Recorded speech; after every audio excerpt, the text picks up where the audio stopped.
The Stormship of the Hudson. It was noised about New Amsterdam 200 years ago that a round and bulky ship flying Dutch colors from her lofty quarter was careering up the harbor in the teeth of a north wind, through the swift waters of an ebon tide, and making for the Hudson.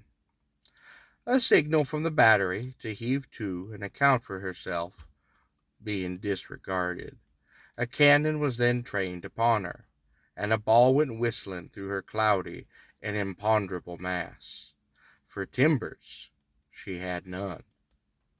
Some of the sailor folk talk of mirages that rose into the air, of northern coasts and seas, but the wise one put their fingers beside their noses and called to the memory the Flying Dutchman.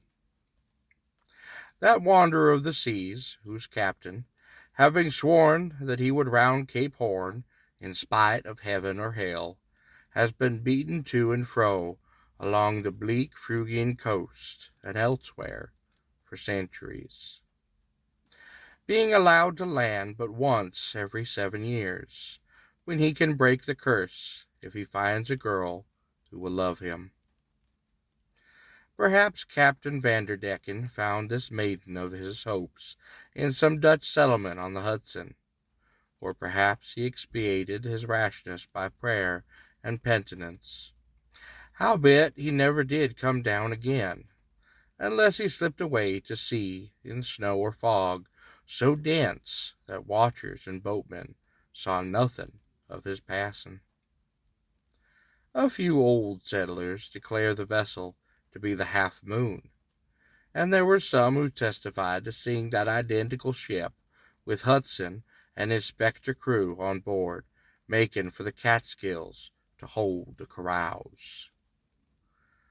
While this fleeting vision has been confounded with the storm ship that lurks about the foot of the Palisades and Point to Point, cruising through Tappan Zee at night when a gale is a-comin' up.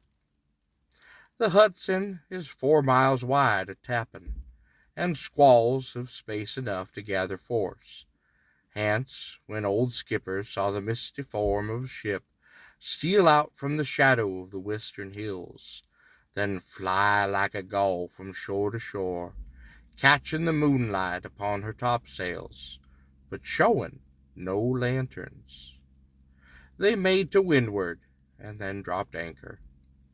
Unless their craft were staunch, and their pilots' brains unvexed with liquor.